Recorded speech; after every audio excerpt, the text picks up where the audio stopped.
Shalom Bapak Ibu dosen pemuji ujian kinerja pendidikan profesi guru Kemenak, mata pelajaran pendidikan agama Kristen LPTK IAKN Manado. Pada hari ini saya M. Fernando Siahaan, NIM 25010606040 akan melakukan perekaman video pembelajaran pendidikan agama Kristen dan Budi Pekerti fase E di SMA Negeri 16 Bandung. Selamat menyaksikan, Tuhan Yesus memberkati.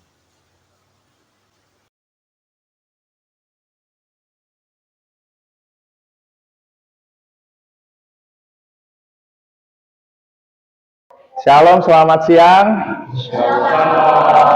Ya, apa kabar anak-anak?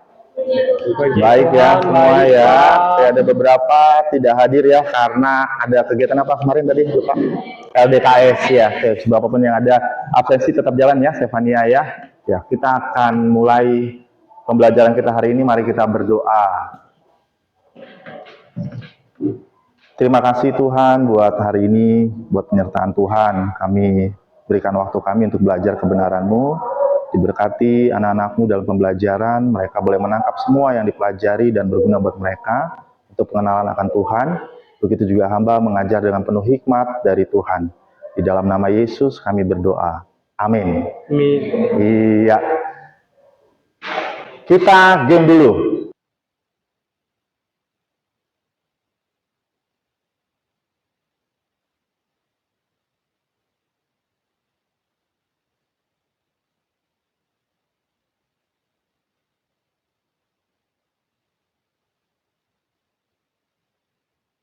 Sekarang coba kasih review tentang pembelajaran yang sebelumnya.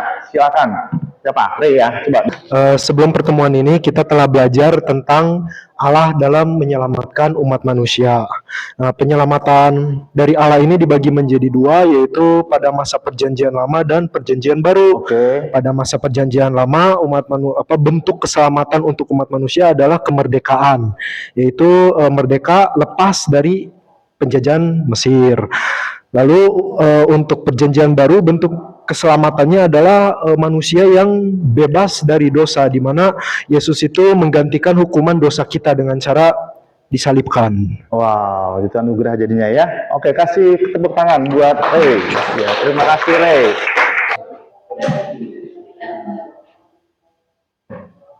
Oke, sekarang silakan tes pemati, tes awal. Silakan di barcode. Saya pengen tahu, Bapak pengen tahu dulu sejauh mana pengenalan kalian tentang Allah pemelihara.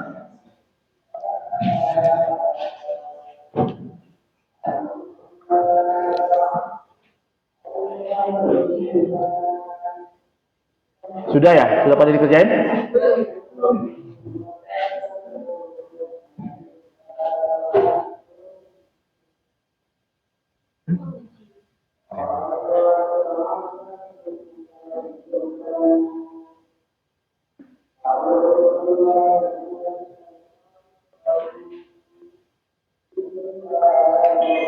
Oke, David Asmita sudah masuk ya.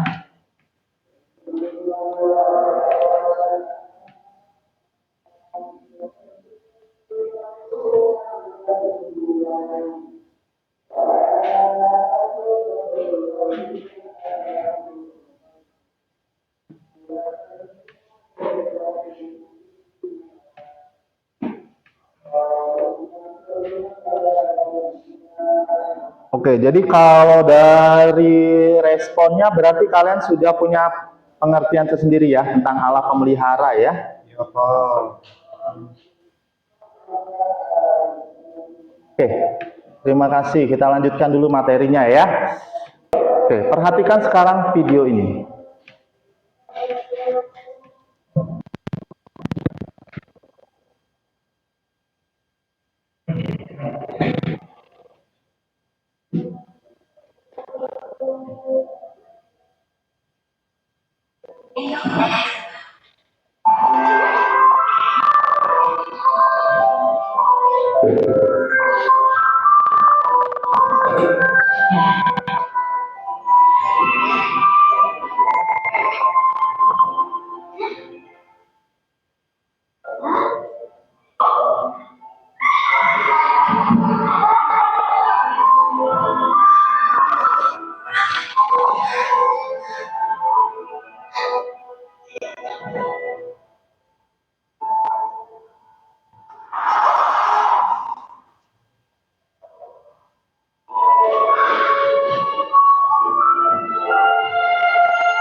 Silakan 1 menit diskusi dengan rekannya, dengan satu tim, kemudian jawab pertanyaan ini.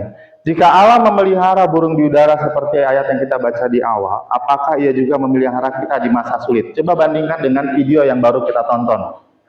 Di mana pemeliharaan Allah? Silakan diskusikan 1 menit, nanti per kelompok memberikan satu review sebentar saja, yang singkat saja. Ya, ya. Kelompok kalian yang mana saja nih? Kamu kelompoknya mana? Yang kemarin ya. Ini ada sekalian Bapak kasih lembar kerja untuk nanti ya.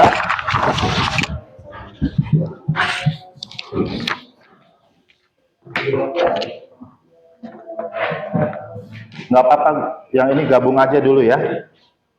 Kalian? Oke. Kayak gitu. Kalau nanti kepikiran sama. Dari kalian udah siap review? Boleh. Ayo silakan. Jadi kalau kan pertanyaannya jika Allah memelihara burung di udara di Matius 6 ayat 26, Ya. maka ia juga memelihara kita di masa sulit. Ya, jawabannya adalah ya. Kenapa? Kalau dia dilihat dari video tadi kan orang-orang tuh bisa menyakiti dengan hal-hal kecil gitu kan, yang membuat gambar diri atau hati itu bisa retak kayak gitu dari ilustrasinya kan. Nah, Tuhan itu bisa hadir di hidup kita dan memelihara kita. Maksud memelihara di sini itu menyembuhkan Okay. luka yang disebabkan oleh orang lain, dan gak cuma menyembuhkan luka kita aja, tapi karena kasih Tuhan yang udah kita terima ini, kita bisa memberikannya lagi ke orang lain supaya orang lainnya juga jadi sembuh. Oke, kasih aplaus. Mantap. Jangan takut salah. Kan udah ini kita, udah sepakat kelas agama tidak ada takut salah ya. Berani aja ekspresikan ya. Yuk. Dalam Alkitab yang terkenal di Matius 6 ayat 26 menunjukkan bahwa Tuhan memelihara burung-burung di udara meskipun mereka tidak menabur atau menuai. Dari perumpamaan itu, ini kesimpulannya itu, ia juga memelihara kita di masa sulit, sebab manusia dinilai jauh lebih berharga daripada burung di matanya. Dan pemeliharaan ini menjadi dasar untuk melepaskan kekhawatiran dan percaya bahwa ia akan menyediakan kebutuhan dan memberikan kekuatan serta damai sejahtera di tengah kesulitan. Dengan video ini hubungannya gimana? Hubungannya, mau sesulit apapun kita, Allah pasti membantu. Apa tadi? Apapun kesulitan kita, Allah pasti membantu. Oke, kasih aplaus. Ya. Jangan ragu-ragu ya, nak ya. Bagus kok. Silakan, ada satu lagi kelompok, saya kasih kesempatan. Mau coba? Salam. Ya. Pertanyaannya kelompok berapa nih? Ya. Kelompok berapa? Kelompok 3, Pak. Ya. Pertanyaannya, jika Allah memelihara burung di udara, apakah ia juga memelihara kita di masa sulit? Jawabannya ya. Karena kan tadi di awal tuh ada gambar seorang anak-anak ya, itu punya. Jadi pertamanya tuh pasti Tuhan tuh cari setiap orang yang hatinya tulus gitu. Nah, terus tadi dia karena hatinya retak, gambar dirinya jadi rusak. Baru dia lanjut ketika dia diam, Tuhan tahu dia punya hati tulus, makanya Tuhan datang sama dia. Kalau misalnya dia bisa aja nggak nerima apa yang Tuhan kasih, nah itu pasti nanti ujung-ujungnya dia bakal jadi lepas sama Tuhan. Tapi kalau misalnya kita terima, kita dapetin pemulihan. Ya, pemeliharaan Tuhan itu kita juga bisa bagikan sama orang-orang yang lainnya. Artinya ada butuh respon ya? Ya, berespon. Iya, oke. Kasih aplaus. Luar biasa. Mantap. Selalu ada konklusi dari masing-masing ya. Ada jawaban yang berbeda-beda tapi mengarah pada satu inti poin. Apa itu? Allah memelihara ya. Baik, kita akan belajar langsung. Goals-nya, ini tujuan pembelajaran hari ini. Coba deh dari kelompok sebelah sini, bacain goal-nya. Iya. Ini yang di depan ya. Ini goalsnya kita hari ini. Bapak coba buat pakai bahasa kalian ini. Berharap bisa masuk lebih cepat ya. Yuk. Jadi goals kita di sini tuh kita bisa buat ngejelasin apa itu Providentia Day dengan gaya ala profesor. Wow, gaya ala profesor ya. Oke. Lalu kita juga bisa mengenali tanda-tanda pemeliharaan Allah dalam cerita Alkitab melalui kisah Yusuf, Elia, dan pengajaran Yesus seperti detektif rohani. Kita juga mampu mengulik bagaimana pemeliharaan Allah ini nyambung banget sama kehidupan zaman sekarang. Kita juga bisa merangkai refleksi pribadi dan siap untuk menjadi agen rahasia pemelihara Allah. Ya, kita akan coba dapatkan poin-poin ini ya, tujuan pembelajaran hari ini ya. Siap belajar ya? Oke, ini konsep teologisnya. Jadi Allah pemelihara itu, bahasa latinnya Providentia Dei. Allah memelihara, mengatur, dan mengarahkan ciptaan. Ya, mengarahkan gitu ya. Nah, ada 3 aspek di sini yang membuktikan bahwa Allah melakukan pemeliharaan buat ciptaannya. Yang pertama adalah preservation ya. Allah menopang ciptaannya. Coba buka Mazmur 104 ayat 14 sampai 15. Baca.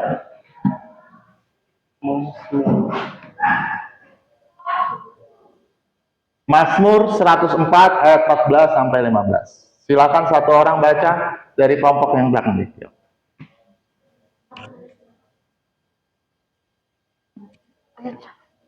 14-15. Engkau yang menumbuhkan rumput bagi hewan dan tumbuh-tumbuhan untuk diusahakan manusia, yang mengeluarkan makanan dari dalam tanah, dan anggur yang menyukakan hati manusia, yang membuat muka berseri karena minyak, dan makanan yang menyegarkan hati manusia. Iya, Allah memberikan apa yang dibutuhkan oleh ciptaannya dan manusia juga ya. Seluruh ciptaannya dibutuhkan ya. Yang dibutuhkan Tuhan kasih. Kemudian ada governance. Allah mengatur sejarah. Kalau kita baca Kejadian 50 ayat 20, ini bicara soal kejadian Yusuf yang dijual ke tanah Mesir, kemudian dia jadi pemimpin. Nah, di situ dia berkata, kamu mereka-rekakan hal yang jahat, tapi Tuhan membuat itu menjadi hal yang baik. Ya, satu kejadian yang cukup menyakitkan dijual oleh saudara-saudaranya. Nah, Allah mengatur sejarah itu bicara soal Allah mengatur supaya ciptaannya ini dan manusia mengalami hal yang baik. Ya. Ketika manusia jatuh dalam dosa, terusir dari Taman Eden, apakah Allah buat manusia yang baru? Enggak, tapi Allah atur supaya manusia bisa kembali lagi kepada Allah. Karena berdampak ke semua ciptaannya. Karena ada kalimat Allah yang tidak bisa diganggu-gugat ketika penciptaan. Kalimat terakhirnya, Allah melihat semuanya itu sungguh amat baik. Ya. Kemudian, guidance. Allah mengarahkan hidup. Coba, satu orang baca Roma 8 ayat 28. Bentuk pemeliharaan Allah. Allah mengarahkan hidup. Penuntun, guidance itu penuntun. Roma 8 ayat 28, silakan satu orang baca. Roma 8 ayat 28. Kita tahu sekarang bahwa Allah turut bekerja dalam segala sesuatu untuk mendatangkan kebaikan bagi mereka yang mengasihi Dia, yaitu bagi mereka yang terpanggil sesuai dengan rencana Allah. Ya, rancangan Allah itu rancangan yang baik. Amin. Itu yang harus kita percaya, bahwa Tuhan punya rancangan yang baik untuk semua ciptaannya, karena Allah mau memelihara umatnya. Ya. Jadi ada 3 hal yang membuktikan bahwa Tuhan memelihara umatnya. Allah menopang ciptaannya. Jadi Allah tidak meninggalkan ciptaannya. Jadi kalau ada teologi tentang God is dead itu nggak tepat ya. Tuhan sudah mati, sudah meninggalkan umatnya. Enggak. Allah tetap berkarya. Kemudian governance, Allah mengatur sejarah. Allah membuat satu rancangan yang baik supaya umatnya bisa mengalami berkat Tuhan, kembali kepada Tuhan. Kemudian guidance, Allah mengarahkan hidup. Allah memakai semua aspek dalam hidup kita untuk merasakan pemeliharaan Allah, mengalami pemeliharaan Allah. Bapak mau tanya, hal yang paling membuktikan bahwa Allah memelihara umatnya, peristiwa apa? Peristiwa apa yang paling membuktikan bahwa Allah memelihara umatnya dan tidak pernah meninggalkan umatnya? Oh, oh. Iya, kematian di kayu salib mengganti dosa kita, menyelamatkan kita. Bukankah itu bahan pembelajaran kemarin? Ya kan? Itu adalah pemberian atau pembuktian bahwa Allah tidak pernah meninggalkan umatnya. Ciptaannya, tidak pernah meninggalkan ciptaannya. Ya. Nah, sekarang ada pertanyaan nggak sampai di sini? Diperhatikan yang ini ya. Ini akan jadi bahan ujian juga ke depan ya. Bapak udah kirim bahannya di grup masing-masing. Ini ada 3 kisah Alkitab. Kisah di Alkitab yang Bapak pakai. Yusuf di Mesir, Allah memakai penderitaan menjadi berkat. Kemudian ada kisah Elia di Sungai Kerit, Allah memelihara dengan cara yang ajaib. Kemudian ada Yesus mengajarkan bahwa Allah menjaga dan memelihara semua ciptaannya. Ini ajaran Yesus dalam Perjanjian Baru. Nah, sekarang sesuai dengan kelompok kalian masing-masing, buatlah satu presentasi dengan menjawab pertanyaan-pertanyaan ini. Apa drama yang dialami si tokoh di cerita ini? Ya, di cerita ini, dramanya apa? Kemudian gimana cara Allah melindungi mereka? Di mana pemeliharaan Allah? Di mana perlindungan Allah? Kemudian kenapa pertolongan Allah itu kadang datangnya nggak secepat kilat? Kita ini. Dan yang terakhir, apa hikmah dari cerita ini buat iman kamu? Silahkan kerjakan, diskusikan dengan kelompok masing-masing ya. Sekarang Bapak mau tanya, semua bisa tanpa? Bisa ya? Apa? Itu di belakangnya aja. Coba lihat di belakangnya. Ini kan kuis ya. Oh ini nih. Oh, berarti langsung di Canva aja. Ya, boleh di Canva aja langsung boleh, silakan. Bukan di kolom ini ya, kolom ini kolom kuis ya. Jadi di belakangnya kalau mau ditulis ya. Ini kolom kuis. Nah ini nih yang didiskusikan. Nah ini ya, beda lagi. Oke, mana kalian? Kalian kalau kesulitan pindah ke sini aja. Sudutnya ya. Ingat diskusi ya. Ini ngejawab yang ada di kolom atau yang di situ? Ya, apanya? Ini pertanyaannya ini. Presentasinya itu kan bisa di kelas. Kertas di baliknya boleh di belakang. Ya. Kalau enggak buat di Canva langsung. Buat presentasi. Menjawab itu. Iya, yang jawab ini ya. Kalau yang kotak-kotak itu untuk kuis nanti. Bisa di belakangnya bisa, tapi kalau bisa dibuat di Canva, buat aja langsung presentasi. Yuk.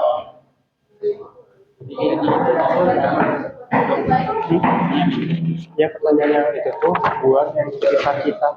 Gimana? Ada kesulitan? Boleh, langsung aja di Canva dengan bahasa kalian saja.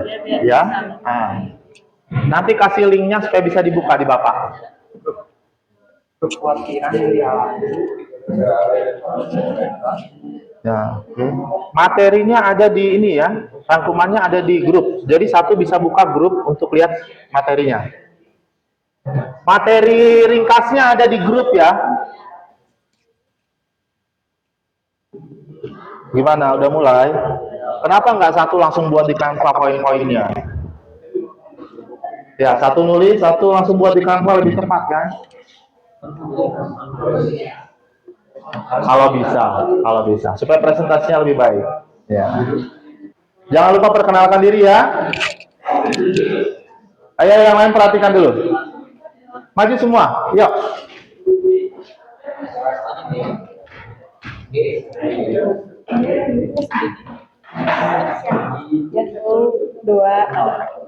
Jadi Tuhan menjaga dan memberi berkat lewat berbagai cara, bisa lewat orang lain, kesempatan baru, atau kekuatan batin untuk tetap tabah. Yang ketiga, kenapa pertolongan Allah itu kadang datangnya nggak secepat kilat? Karena Allah tahu waktu yang paling tepat untuk menolong. Ia ingin kita belajar percaya, sabar, dan tetap setia meskipun belum melihat jawaban. Dengan begitu, iman kita jadi lebih kuat dan kita belajar berserah sepenuhnya kepadanya. Yang keempat, apa hikmah dari cerita ini buat iman kamu? Saya belajar untuk tidak khawatir dan selalu percaya bahwa Allah pasti memelihara saya kalau burung saja dijaga, apalagi saya yang dikasihinya. Jadi, saya mau belajar bersyukur dan tetap percaya walaupun hidup tidak selalu mudah. Oke, kasih aplaus. Silakan, kasih tantangan. Ada yang mau bertanya? Ada yang mau bertanya? Silakan, ada yang mau bertanya? Silakan, atau memberi tanggapan?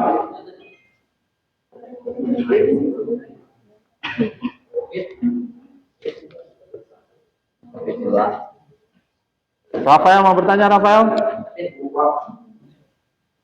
Oke, yang lain? Cukup. Ayo, siapa lagi? Jawab.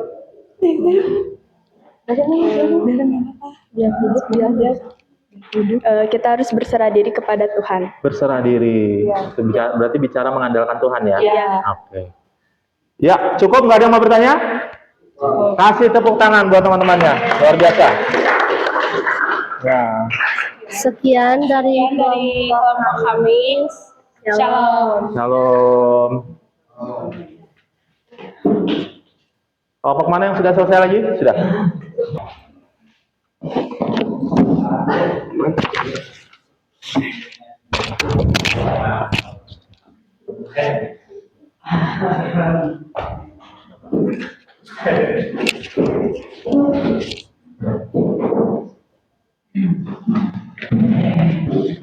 Yang lain perhatikan ya.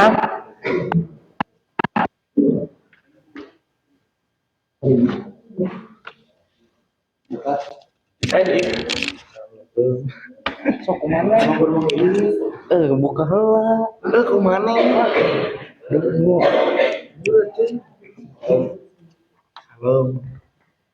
Shalom teman-teman.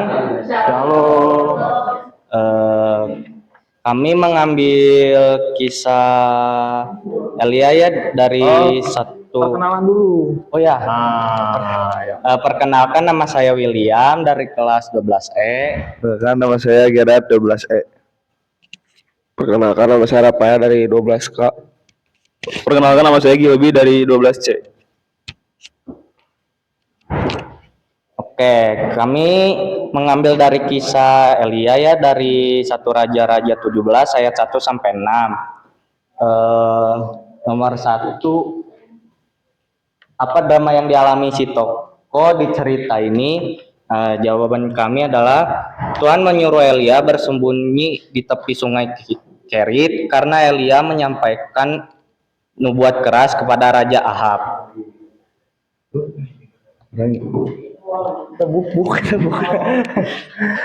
Yang kedua, gimana cara Allah jadi pelindung mereka?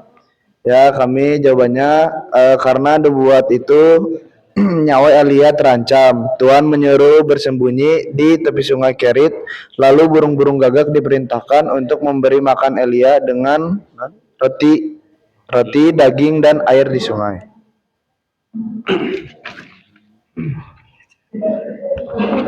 Nomor 3, kenapa pertolongan Allah itu kadang datangnya nggak secepat kilat? Ya. Jadi dari diskusi kita berempat di sini tuh kita ada 4 alasan. Yang pertama itu karena untuk menguji iman dan ketekunan. Yang kedua itu agar kita tidak bergantung pada solusi yang instan. Yang ketiga karena ada rencana yang lebih besar yang akan Tuhan berikan. Yang terakhir karena Tuhan mau kita berproses dan bertumbuh dan percaya. Yang kita dapat yaitu Tuhan menolong kita di setiap masa sulit. Jangan takut dan khawatir karena di dalam kelemahan kita justru kuasa Tuhan yang besar yang akan bekerja. Terus Tuhan menolong setiap orang yang mau taat sama Dia. Dan yang terakhir, pertolongan Tuhan datang dari hal-hal yang gak kita duga. Contohnya di ini tuh sebenarnya ada lanjutannya di waktu Elia ke Gunung Horeb. Tuhan tuh ngasih dia makan 1 hari, tetapi dari makanan minum itu dia boleh berjalan selama 40 hari 40 malam lamanya. Ya, sekian dari kelompok kami. Terima kasih, Tuhan Yesus memberkati. Oh, ada pertanyaan? Oke, kasih aplaus dulu. Silakan yang mau bertanya, ini bagus nih. Ini bagus ya, ada banyak pertanyaan juga sama seperti kelompok yang pertama tadi ya. Asdani, ayo bertanya, ayo. Kelompok pertama juga boleh bertanya tadi ya tentang Elia. Silakan.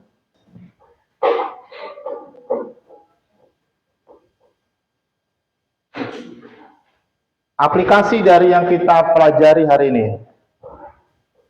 Allah senantiasa hadir untuk ciptaannya? Ya. Tadi kisah apa tadi ya? Yang Yesus ya. Yesus membuktikan bahwa enggak usah khawatir karena ada penyertaan Tuhan. Kemudian ada kisah dari Elia. Dalam kedepresian, ketakutan, Tuhan memberikan apa yang dia butuhkan. Apa tuh? Makanannya dan rasa aman ya. Ada pemeliharaan Allah.